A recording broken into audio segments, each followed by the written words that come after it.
Hol vannak a nagyszülők? Hol vannak a vének, akik tudtak még énekeket, akik tudták, miért élnek? Nincs talán már semmi, csak egy elsötétült ország, ahol a gondolatot, a szót előre megírják. Mégis végigjátsszuk utolsó tusánkat. A senki ellen védünk egy nem létező várat. Végig a kereszt útján, hátunkon cipelve a szót, 1000 éve járjuk a magyar passiót.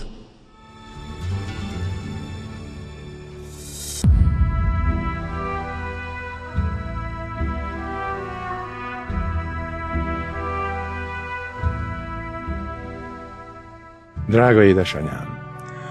Hála a kormányzó gyűrűs diplomának állást kaptam a pesti ideg- és elmeklinikán. Nagyon sokat dolgozom. Néha teljesen vörös a szemem a sok mikroszkóptól. Képzelje, anyám, még a szövettani metszeteket is magunk készítjük. Úgy érzem magam, mint egy szakács, olyan sokat kotyvasztjuk a forró parafint. Egyébként pedig a hétköznapok és az ünnepek egybe mosódnak. Schaffer professzor például vasárnap délután szereti megbeszélni a kéziratokat, akár húsvét vasárnap délután. Hát a főnök bizony kemény ember.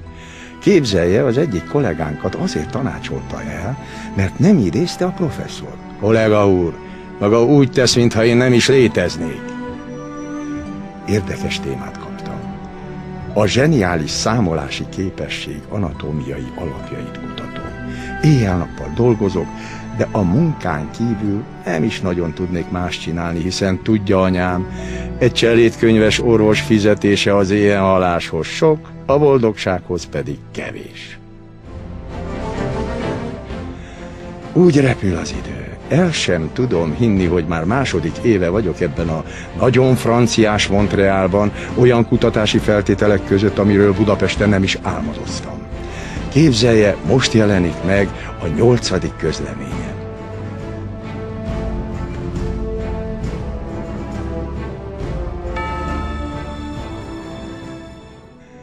Édesanyám, nagy gondban vagyok. Penfield professzor azt mondja, maradjak Amerikában. Mit tegyek? Itt sokkal jobban lehet dolgozni, kevesebb a béklyó és a kicsinyes irigység. Otthon minden olyan nehézkes, olyan elavult. Írtozom attól is, hogy visszatérjek oda, ahol félművelt emberek politikusként handabandáznak, ahol tótágast áll az értelem. Hallom, hogy az emberek származást kutatnak, keresztlevelek után loholnak.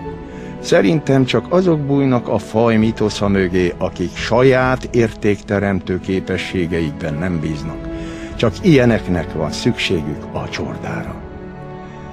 De azt is érzem, ott van a helyem, ahol ilyen nagy az inség, ahol gyülekeznek a viharfelhők. Talán önzés és gyávaság is maradni, talán várnak olyanok is, akiknek szüksége van arra, amit tanultam. Valami nagyon új dolgot tudnánk együtt csinálni, valahogy úgy, ahogy édesanyám kedvenc költője írta, vadocba rózsát oltani, hogy szebb legyen a világ. Édesanyám, mit tegyek? Eredj, ha tudsz. Eredj, ha gondolod, hogy valahol, bárhol a nagyvilágon könnyebb lesz majd a sorsot hordanod. Eredj! Szállj, mint a fecske délnek, vagy északnak, mint a viharmadár. Magasából a mérhetetlen égnek kémleld a pontot, hol fészekrakó vágyait kibontod. Eredj, ha tudsz. Eredj, ha hittelen hiszed, a hontalanság odakünn nem keserűbb, mint ideben. Eredj, ha azt hiszed, hogy odakünn a világban nem ácsul a lelkedből, ez érző, élő fából az emlékezés új kereszteket. Megkaptam a kinevezést. Örömömben körülbicikliztem a klinikát, háttal előre. Az orvosok csak tátották a szájukat, micsoda figura az ő professzoruk. Egy 36 éves tacskó az arisztokratikus előd után. Azt mondják, Benedek professzor még balettozott is, és reggelente lóháton érkezett. Hát az én személyemben nem ilyen professzora lesz a klinikának. 36 évesen már se balettozni, se lovagolni nem érdemes megtanulni. Alig várom, hogy elkezdhessük az agyműtéteket. Nagy újság van. Megérkezett az EEG, túl vagyunk a 100. agyműtéten, és még csak október van. Anyám, ilyen csapattal a határ a csillagos ég. Remek diagnoszták, áldozatkész orvosok. Hullai, Turzó, Majerszky, és még sorolhatnám. Az utóbbi értelmes filigrán lány. Megmondom őszintén, nem csak mint orvos tartom figyelemre méltónak. Ugye megért engem, anyám? Végül is nem készültem szerzetesnek. Azt tetszett kérni, vigyázzak magamra, ne dolgozzak sokat. Sajnos ezt nem ígérhetem. Délelőtt vizit, műtét, délután patológia, éjjel meg a frissen műtöttek. Tetszik tudni, az agyműtét után az első éjszaka nagyon kritikus. Gépek hiány marad a tapintás, a fül meg az orvosi szem. A szemünk már vörös a sok éjszakától, úgy nézünk ki, mint egy csapat üregi nyúl. De ne aggódjon, anyám, igyekszem követni tanácsát. Mindig vasalt öltöny és nyakkendő. Ne higgye senki, hogy a fáradtság jogosít a trehányságra. A környéken valóban nagy a szegénység, ezért ingyen rendelést nyitottam vagyontalan ideg- és kedélybetegeknek, ahova bárki jöhet, és hál' Istennek jönnek is az egész országból.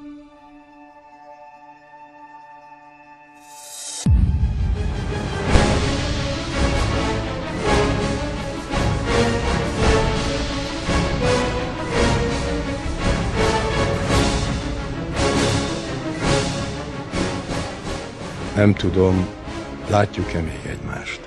A várost, főleg az állomás környékét lebombázták. Az egyetemet Jénába menekítették, csupán 4 professzor maradt és fél száz hallgató. Elvállaltam az egyetem vezetését, valahogy be kell indítani az életet. Én nem mozdulok. A klinikám tele rejtőzőkkel, a lelkiismeretem tiszta, nincs mitől félnem. Nem fogja elhinni, anyám, de egy teherünk is van. Azt feljük, hogy te is jusson a betegeknek. Ettől rosszabb már nem jöhet, bár azt is látom, a felszabadítók bizony nem Tolsztoj vagy Dosztojevszky unokái. De a legfontosabb, hogy végre béke van. Emlékszik, hányszor sóhajtottuk Babics sorait? Béke, béke, béke már. Legyen vége már.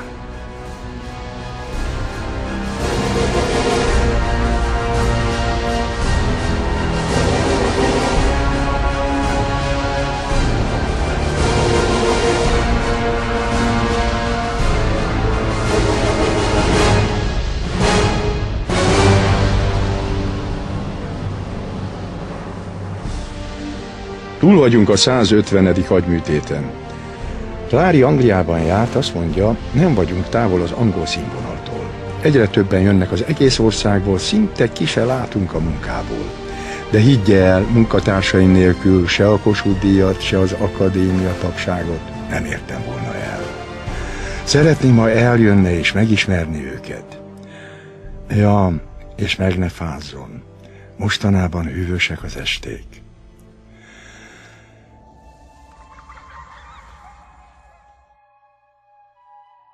Valahogy úgy érzem, a politikai égbolt kezd beborulni. Lassan elfogy a levegőm.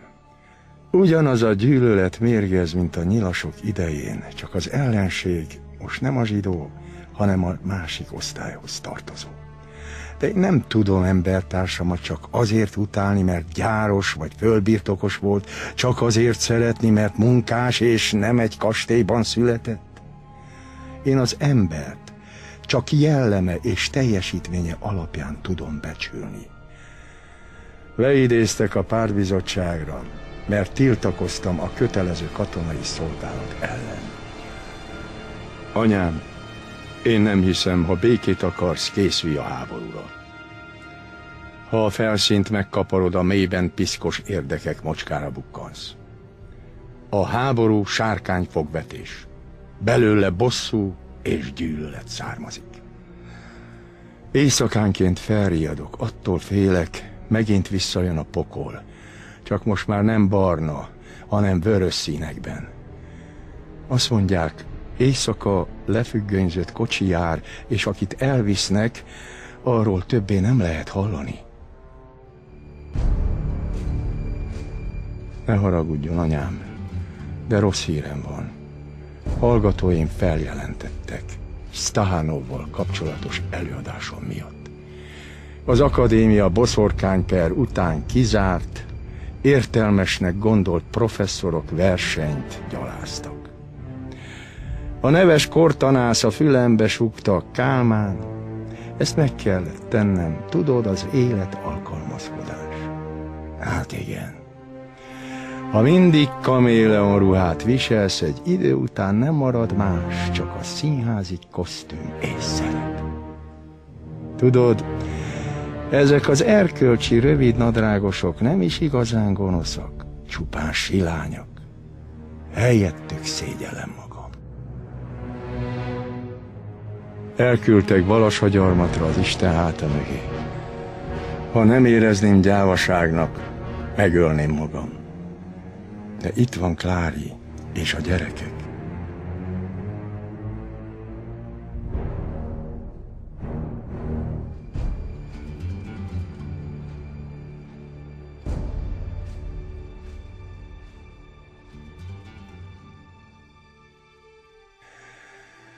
Beteg vagyok.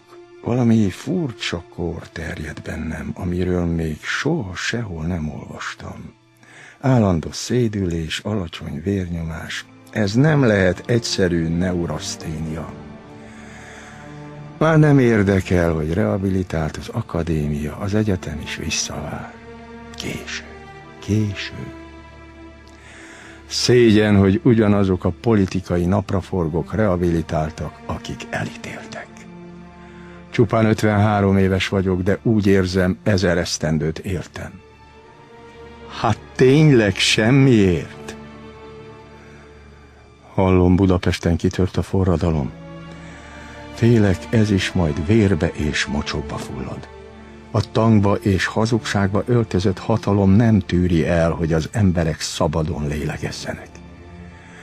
Sosem voltam vallásos, de mostanában gyakran kezemben a Biblia. Hát bizony, 2000 év alatt nem sokat javult a világ. Látod?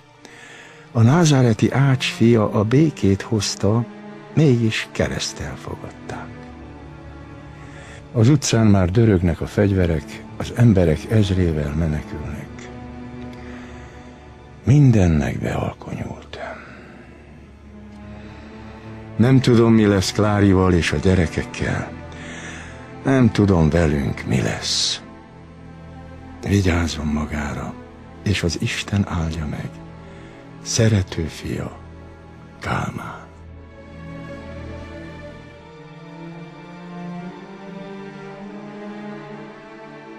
Végül is tudnod kell, mi volt a dolgod a földön. Semmi esetre sem az, hogy címeket, rangokat gyűjts, elnök legyél valamilyen társaságban, díszes ruhákba sétálj, és rázzad a csengőt. Az sem, és ez már jobban fáj, hogy boldog legyél. Mert boldogság nincsen, hiszen minden vágyad a megvalósulás pillanatában eltorzul, és inkább nyűg már, mint öröm. Ilyen az ember. Nem. Egyetlen dolgod, létezésed egyetlen értelme a földön, hogy megismerjed az emberi és a világi dolgok igazi természetét, az emberi és világi tünemények összetartozását, s méltányosan viselkedj akkor is, ha embertársaid méltatlanul viselkednek. Ez volt a dolgod a földön, nem több.